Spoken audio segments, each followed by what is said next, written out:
മൽപ്രിയ സ്നേഹിതരെ, സ്നേഹമേറും ബന്ധുക്കളെ, പീഡിതരാത്മാക്കളെ, കൈവിടല്ലേ വിസ്മൃതിയിൽ പാപം പരിഹരിപ്പാൻ നീതി.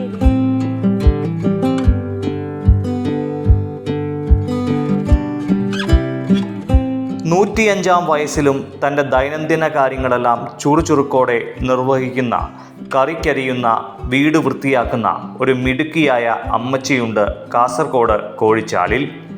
കൂനംപാറയിലെ മറിയാമ്മ ജോസഫാണ് 105-ൻ്റെ ചെറുപ്പത്തിൽ ഇപ്പോഴും ഓടി നടക്കുന്ന അമ്മച്ചി.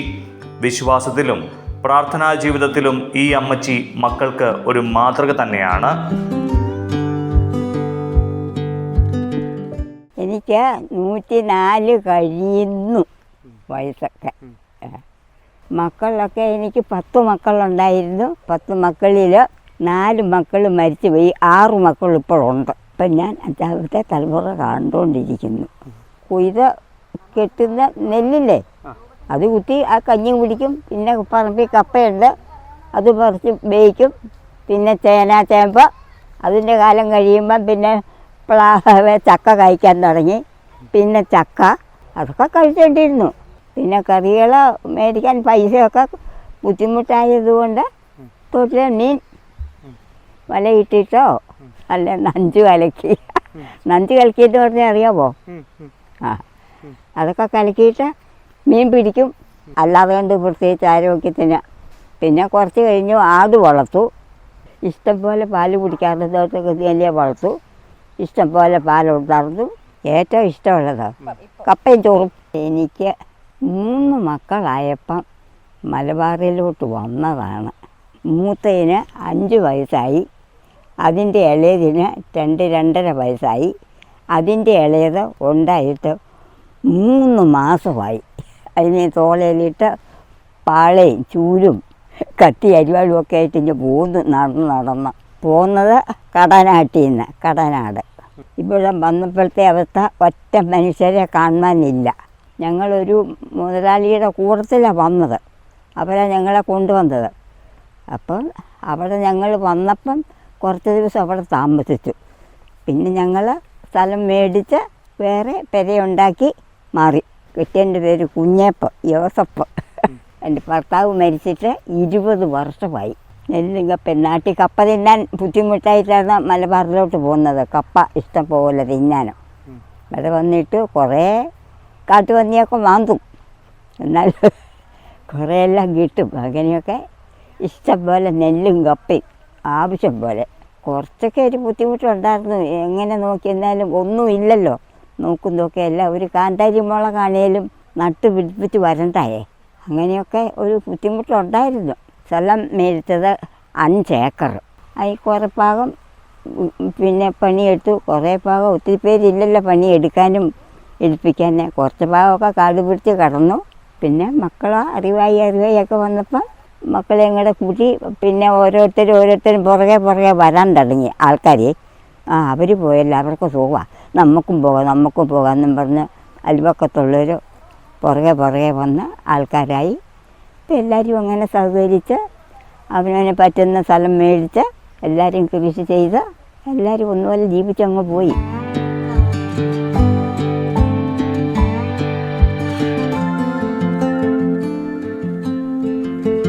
എനിക്ക് 2.5 വയസ്സുള്ളപ്പോൾ എൻ്റെ അമ്മ മരിച്ചുപോയി. അപ്പോൾ വല്യപ്പനും വല്യമ്മയും പിന്നെ എൻ്റെ അപ്പൻ്റെ അനിയന് അങ്ങനെ അക്കൂട്ടത്തിലാണ് ഞങ്ങൾ താമസിച്ചത്. വല്യപ്പൻ എങ്ങനെയാണെന്ന് ചോദിച്ചാൽ പള്ളി അടുത്തായിരുന്നു, അന്തീനാട് പള്ളി. പള്ളിക്ക് മണിയടിക്കുന്നവരെ വിളിക്കും. അന്നേരം ഞങ്ങൾ ഏറ്റു വന്നില്ലെങ്കിൽ കയ്യെ പിടിച്ച് വലിച്ച് മുറ്റത്ത് ആദ്യം മണൽ എവിടെയാണ് ഉള്ളത് അതിൻ്റെ അകത്ത് മുട്ട നിർത്തുമായിരുന്നു. അതുപോലെ സന്ധ്യയ്ക്ക് കൊന്ത ചെല്ലുമ്പോൾ പടിഞ്ഞേറുന്നതുകൊണ്ടും ഒക്കെയാണ് ചെല്ലുന്നത്. വേഗം മുറ്റത്തിറങ്ങി മണ്ണ് വാരിയിട്ട് തളിക്കരുത് മൂക്കല്ലിക്കുന്നു പറഞ്ഞിട്ട് അടിച്ച് മുട്ട നിർത്തി കൊന്ത ചെല്ലിക്കുമായിരുന്നു. ഇപ്പോഴും ആ ഓർമ്മയുണ്ട്. അയ്യോ, കൊന്ത ചെല്ലിയില്ലെങ്കിൽ എങ്ങനെയാണ് എന്നെ കാത്തുകൊള്ളണേ. എപ്പോഴും എൻ്റെ കൂട്ടിലുണ്ടായിരിക്കണം. എൻ്റെ മാതാവ് എന്നെ വിട്ടേച്ച് പോകല്ലേ, അല്ലെങ്കിൽ ഉണ്ണീശെ നോക്കിയല്ലോ എൻ്റെ മാതാവ് എന്നെ നോക്കണേന്നോ. അങ്ങനെയൊക്കെ ഞാൻ പറഞ്ഞുകൊണ്ട് നടക്കും. ഇരുന്നും സഭയെ കിട്ടിയില്ലെങ്കിൽ ഓരോ പണിയെടുക്കുമ്പോൾ ഇത് പറയും. വെള്ളിയാഴ്ച ദിവസം നോയമ്പെടുക്കും. പിന്നെ ആദ്യ വെള്ളിയാഴ്ചയും ആദ്യ ശനിയാഴ്ചയും ഇച്ചിരി പ്രത്യേകിച്ച് എന്താണെന്ന് ചോദിച്ചാൽ എനിക്ക് ചായക്കകത്ത് ചില പഞ്ചസാര ഇട്ട് കുടിക്കുന്നത് നല്ല ഇഷ്ടമാണ്.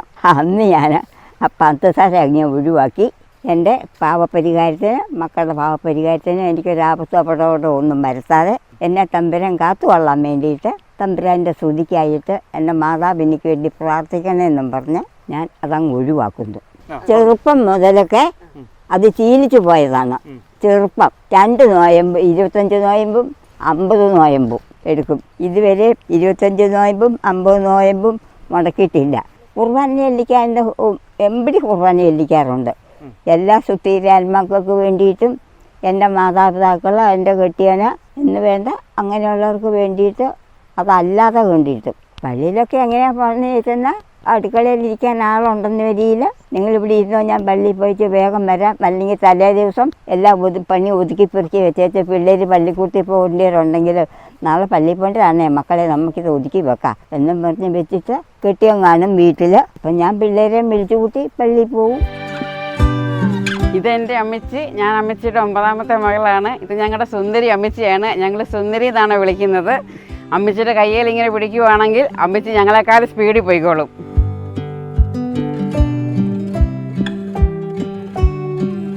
ഇത് പണ്ട് കെട്ടിക്കുമ്പോൾ ഇത് വേണമായിരുന്നു, മേക്കാമ്പുതിരം അത് വേണമെന്ന് നിർബന്ധമാണ്. അപ്പം ഇത് വേണമെന്ന് പറഞ്ഞു. അതുകൊണ്ട് സ്വന്തം വീട്ടുകാർ പണിയിച്ചിട്ടു. അന്ന് 19 വയസ്സിൽ കെട്ടിച്ചു. അന്നേരം ഇത് പണിയിച്ചിട്ടു. ഞാൻ സാരി ഉടുത്തിട്ടില്ല, നൈറ്റി ഇട്ടിട്ടില്ല, തുണിയും ചട്ടയും മാത്രം. പണ്ട് അങ്ങനെയായിരുന്നു എൻ്റെ കാരണവന്മാരും എൻ്റെ കൂട്ടത്തിലുണ്ടായിരുന്നവരും ഒക്കെ. അതുകൊണ്ട് ഞാനും അതേ രീതിയിൽ പോയി. ഏറ്റവും സന്തോഷമെന്ന് ചോദിച്ചെന്നാൽ എല്ലാം തന്നെ സന്തോഷകരമായ കാര്യങ്ങളൊക്കെയാണ്. ദുഃഖകരമായ കാര്യങ്ങൾ കുറവായിരുന്നു. പിന്നെ 2-3 കൊച്ചു പിള്ളേരൊക്കെ മരിച്ചു, കെട്ടിയോ മരിച്ചു. വേദനകളൊന്നും കാണുന്നില്ല. സന്തോഷം വരുന്നു. അന്നേരം സന്തോഷത്തോടെ അങ്ങ് പോണു. ദുഃഖകരമായതൊന്നും കാണുന്നില്ല. എൻ്റെ വീട്ടിൽ എൻ്റെ അപ്പനും അമ്മയ്ക്കും എൻ്റെ മൂത്ത തരാങ്ങള ഇളയത് ഞാനാണ്. 2 മക്കൾ. 2 മക്കളായി എനിക്ക് 2.5 വയസ്സായപ്പോൾ എൻ്റെ അമ്മ മരിച്ചുപോയി. ഞങ്ങൾ വേറെ താമസിച്ചുകൊണ്ടിരുന്നു. അപ്പോൾ അവിടുന്ന് എൻ്റെ അമ്മയ്ക്ക് തീരെ പറ്റിയെന്നായപ്പം ഞങ്ങൾ തറവാട്ടിലോട്ട് വന്നു. തറവാട്ടിൽ വല്യപ്പനും വല്യമ്മയും എൻ്റെ അപ്പൻ്റെ അനിയനും കെട്ടികളും മക്കളും ഒക്കെ ഉണ്ടായിരുന്നു. എൻ്റെ ആങ്ങളെയൊക്കെ മരിച്ചുപോയി. ആങ്ങളുടെ മക്കൾ ഇപ്പോൾ ഉണ്ട്. അവർ വിളിക്കുകയും പെറുക്കുകയൊക്കെ ചെയ്യും. എനിക്ക് കല്യാണം പറഞ്ഞപ്പോൾ കൂടെ എൻ്റെ അപ്പനും കൂടെ കല്യാണം പറഞ്ഞു. അന്നേരം പറഞ്ഞു ഞാൻ ഇനി ഇല്ല. എന്നാണെന്ന് ചോദിച്ചെന്നാൽ എൻ്റെ വീട്ടുകാരി മരിച്ചപ്പോൾ എൻ്റെ പിള്ളേരെ ബുദ്ധിമുട്ടിക്കരുതെന്ന് എന്നോട് പറഞ്ഞു. ആ ഒറ്റ വാക്ക് എൻ്റെ മനസ്സിൽ നിന്ന് പോയിട്ടില്ല. ഞാൻ കല്യാണം കഴിക്കുന്നില്ല എന്ന് പറഞ്ഞു.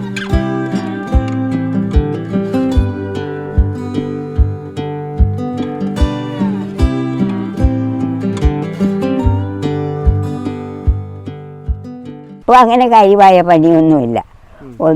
ഒന്നെങ്കിലും ഒരു തിന്ന പാത്രം കഴുകി, അല്ലല്ല തിന്ന അടുക്കളയൊന്ന് തൂത്തുവാരി, അതൊക്കെ ഉള്ളൂ.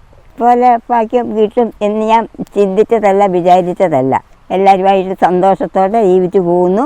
ആരോടും ഒരു വെറുപ്പും വൈരാഗ്യവും ഒന്നും കൂടാതെ സ്നേഹത്തിലും സന്തോഷത്തിലും അങ്ങ് കഴിഞ്ഞു പോകണു. തമ്പുരാനെ ഓർക്കണം. പാപങ്ങൾ കയറി വന്നാൽ അവരെ സ്നേഹിക്കണം. നമുക്ക് കൊടുക്കാൻ വല്ലതുകൊണ്ട് ഉള്ളതിൻ്റെ ഒരു അവർക്ക് കൊടുക്കണം. അങ്ങനെയൊക്കെ പറഞ്ഞു കൊടുക്കുന്നു. വൈരാഗ്യവും പിണക്കവും ഒന്നുമില്ലാതെ സ്നേഹത്തിൽ കഴിഞ്ഞു പോകണം. എല്ലാവരും ഒന്നുപോലെ. തോട്ടിലാണ് കുളിക്കാൻ പോകുന്നത്. അപ്പോൾ തോട്ടിൽ കുളിക്കാൻ പോകുമ്പം താളിയുണ്ട്, ഇഞ്ചയുണ്ട് എന്ന് വേണ്ട, മഞ്ഞളെല്ലാം പറമ്പിലുണ്ട്. അതൊക്കെ ഇങ്ങനെ തേച്ച് കുളിച്ചാൽ നല്ലതാണ്. മുഖത്തെ കുരുകുരിപ്പ് പോകും, പാട് പോകും എന്നൊക്കെ ഇവരും പറഞ്ഞു കേൾക്കുന്നു. അങ്ങനെ പറഞ്ഞു കേൾക്കുന്നത് കൊണ്ട് ഞാനും തേച്ച് മക്കളെയും തേപ്പിച്ച് കുളിച്ച് കയറി നല്ല അന്തസ്സായിട്ട് ഈ തോട്ടിലൊക്കെ ആയിരുന്നു കുളിക്കുക. അതൊക്കെ ചെറുപ്പം മുതൽക്കേ കണ്ടുപഠിച്ച കാര്യങ്ങൾ. അതല്ല, മാസത്തിലൊന്ന് കുമ്പസാരിക്കുമായിരുന്നു. ആദ്യ വെള്ളിയാഴ്ച കുമ്പസാരിക്കും. എൻ്റെ വല്യപ്പനുണ്ടായിരുന്നു, അപ്പൻ്റെ അപ്പന്. ഈ പള്ളിയിൽ പോയോ, കുമ്പസാരിച്ചോ, കുർബാന സ്വീകരിച്ചോ, അതേ അവിടെ പോയി വായി പൊളിച്ച് തന്നിട്ട് ഇനി പോരുവാണ് ചെയ്തേ എന്നും പറഞ്ഞ് വിളിച്ച് നിർത്തി ചോദിക്കുമായിരുന്നു. അങ്ങനെ അതൊരു പതിവായി തീർന്നു. മൽപ്രിയ സ്നേഹിതരെ സ്നേഹമേറും ബന്ധുക്കളെ, പീഡിതരാത്മാക്കളെ കൈവിടല്ലേ വിഷ്ണു. ഇതാണ് ഞങ്ങളുടെ പൊന്നമ്മച്ചി. പൊന്നമ്മച്ചിക്ക് 10 മക്കളുണ്ടായിരുന്നു. അതിൽ 4 പേര് മരിച്ചുപോയി. 3 പേര് വളരെ ചെറുപ്പത്തിലും, ഒരാൾ മരിച്ചിട്ട് 3 വർഷമായുള്ളൂ. ഇത് ഏറ്റവും മൂത്ത ആൾ മരിച്ചുപോയി. 2ാമത്തെ മകനാണ്. 6ാമത്തെ വ്യക്തിയാണ് എൻ്റെ ആൻറ്റിയാണ്, ഫാദറിൻ്റെ പെങ്ങളാണ്. ഇത് എൻ്റെ അമ്മ. ഇത് കൂടാണ്ട് ബാക്കി 2 സിസ്റ്റർമാരുണ്ട്. ഒരാൾ കാഞ്ഞിരപ്പള്ളി പ്രൊവിൻസിൻ്റെ പ്രൊവിൻഷ്യലായിട്ട് ഇപ്പം തിരഞ്ഞെടുക്കപ്പെട്ടിട്ടുണ്ട്, ഒരു 3 മാസമായി. ബാക്കി ഒരാൾ പട്ടുവത്ത് സിസ്റ്ററായിട്ടുണ്ട്, മദറാണ്. അത് അവിടുന്ന് സ്ഥലം മാറ്റം ആയിട്ടുണ്ട്. ചെറുപുഴ ഒരാളുണ്ട്. ഒരാൾ കുറച്ച് മുകളിൽ തന്നെ ഓടിച്ചാൽ തന്നെ വീട് വെച്ച് താമസിക്കുന്നുണ്ട്. ജീവിച്ചിരിക്കുന്ന മക്കളിൽ ഏറ്റവും മൂത്ത ആളാണ്. എനിക്കിപ്പോൾ 78 വയസ്സ് കഴിഞ്ഞു. എനിക്ക് പിന്നെ ഇളയത് ഒരു അനിയനും പിന്നെ 3 പെങ്ങന്മാരും ഇപ്പോൾ നിലവിലുണ്ട്. അമ്മച്ചി എൻ്റെ അടുത്ത് എൻ്റെ കൂടെ താമസിക്കാൻ തുടങ്ങിയിട്ട് ഒരു 10-30 വർഷമായുള്ളൂ. അതൊരു അനിയൻ്റെ കൂട്ടത്തിലായിരുന്നു. അമ്മച്ചിക്ക് ഇപ്പോൾ വേറെ കുഴപ്പമൊന്നുമില്ല. പിന്നെ ഡോക്ടറെ കാണാനും പിന്നെ മരുന്ന് മേടിക്കാനും കൊണ്ടുപോകാനൊക്കെ പിന്നെ ഇഷ്ടംപോലെ എനിക്ക് മക്കളുണ്ട്. അവരെല്ലാവരും അമ്മച്ചിയുടെ കാര്യങ്ങൾ ഭംഗിയായിട്ട് നോക്കുന്നുണ്ട്. അമ്മച്ചി വന്ന പിന്നെയാണ് ഞങ്ങൾക്ക് ഈ ഐശ്വര്യം ഉണ്ടായതാണ് മക്കൾ പറയുന്നത്. അപ്പോൾ അങ്ങനെ അമ്മച്ചി ഒരു ഭാഗ്യദേവതയായിട്ട് ഞങ്ങളുടെ വീട്ടിൽ ഇപ്പോഴും ഉണ്ട്. ഇതെൻ്റെ അമ്മായിമ്മയാണ്. ഞാൻ അമ്മച്ചി എന്നാണ് എന്നും വിളിക്കുന്നത്. എന്നെ അങ്ങനെ ഒരു വേർതിരിവായിട്ട് കണ്ടിട്ടില്ല. സ്വന്തം മകളെ പോലെ തന്നെയാണ് കണ്ടിരുന്നത്. ഇപ്പോഴും അങ്ങനെ തന്നെ. രാവിലെ എഴുന്നേറ്റും ചായ കൂടി കഴിഞ്ഞ് അമ്മച്ചി തിണ്ണമ്പരയ്ക്കാകെ അടിക്കും. അത് കഴിഞ്ഞ് പിന്നെ ഒന്ന് അടുക്കളയ്ക്കാകെ പോകാൻ പറ്റുമെങ്കിൽ ചെയ്യും. ഇപ്പോഴങ്ങനെ ഒന്നിനും മാറ്റി നിർത്തിയിട്ടില്ല. ഞങ്ങൾ അതുപോലെ തന്നെ അമ്മച്ചീനെ മാറ്റി നിർത്തിയിട്ടില്ല. എല്ലാം അമ്മച്ചി പറയുന്ന പോലെയാണ് കാര്യങ്ങൾ. ഞാൻ അമ്മച്ചിയുടെ മൂത്ത മകൻ്റെ ഭാര്യയാണ്. ഞാൻ വന്നിട്ട് 20 കൊല്ലമായി. അമ്മച്ചി ഞാനുമായിരുന്നു ഏറ്റവും കൂട്ട്. കാരണം ചെറിയ കൊച്ചു കാര്യങ്ങളും എല്ലാവരുടെ കാര്യങ്ങളൊക്കെ അമ്മച്ചി എനിക്ക് പറഞ്ഞു തരുമായിരുന്നു. ഒരു വിശ്വാസത്തിൻ്റെ കാര്യങ്ങളാണല്ലോ. ഞാൻ എന്തെങ്കിലും വിശ്വാസപരമായിട്ട് എന്തെങ്കിലും വേറൊരു രീതി ചെയ്ത് കണ്ടാൽ അമ്മച്ചി പറയും, പെണ്ണെ എൻ്റെയൊക്കെ ചെറുപ്പകാലത്ത് അങ്ങനെ ആയിരുന്നില്ല, ഇങ്ങനെ ആയിരുന്നു കേട്ടോ എന്ന് പറയും. അപ്പം നമ്മൾ ചോദിക്കും അതെങ്ങനെ അമ്മച്ചി എന്ന് ചോദിക്കും. അമ്മച്ചി എല്ലാം ഡീറ്റെയിൽ ആയിട്ട് നമുക്ക് പറഞ്ഞു തരുമായിരുന്നു. അങ്ങനെ ഒരുപാട് അറിവുകൾ അമ്മച്ചി ഞങ്ങൾക്ക് പ്രദാനം ചെയ്തിട്ടുണ്ട്. പള്ളിയിൽ പോകുന്ന കാര്യത്തിൽ എല്ലാ വെള്ളിയാഴ്ച അമ്മച്ചിക്ക്, പെണ്ണെ നീ പള്ളിയിൽ പോകുന്നില്ലേ, ഇന്ന് ആദ്യ വെള്ളിയാഴ്ചയല്ലേ, ഇന്ന് വെള്ളിയാഴ്ചയല്ലേ എന്ന് എപ്പോഴും അമ്മച്ചി പറഞ്ഞു തരാറുണ്ട് ഞങ്ങൾക്ക്.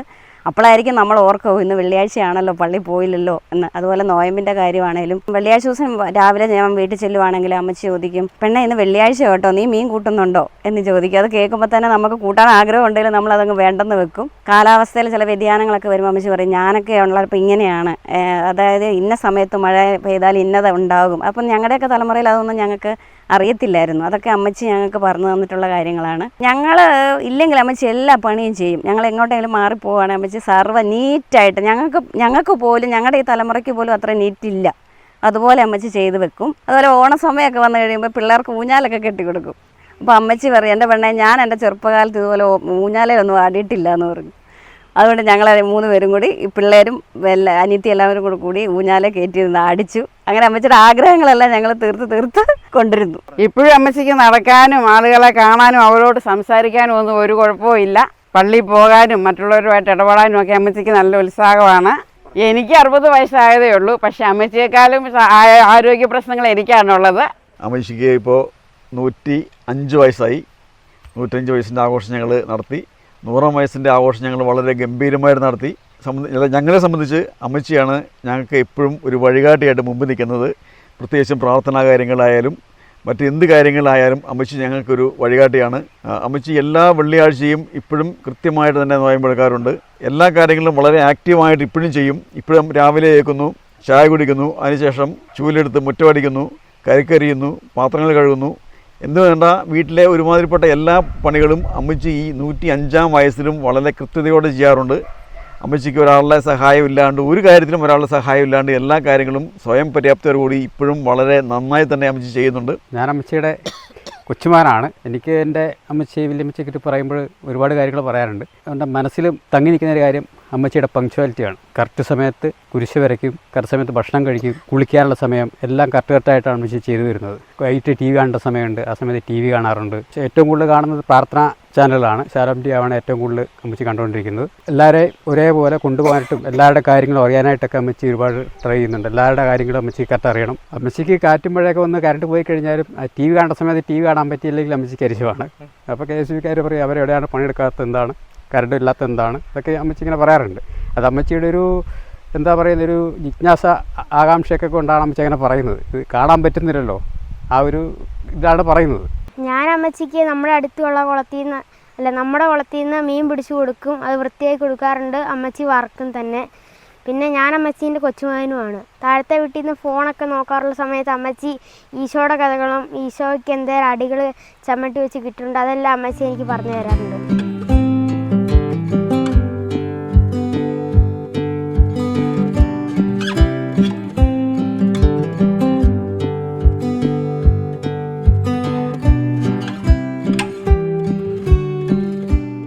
അമ്മച്ചിക്ക് ഏറ്റവും വലിയൊരു ഭാഗ്യപ്പെട്ട സംഭവം എന്താണെന്ന് വെച്ച് കഴിഞ്ഞാൽ, നമ്മുടെ വള്ളോപ്പള്ളി പിതാവ്, വല്യമറ്റം പിതാവ്, നെർലക്കാട്ട് പിതാവ്, പാമ്പ്ളാനി പിതാവ്, ഇവരെ എല്ലാവരെയും അമ്മച്ചിക്ക് അടുത്ത പരിചയമാണ്.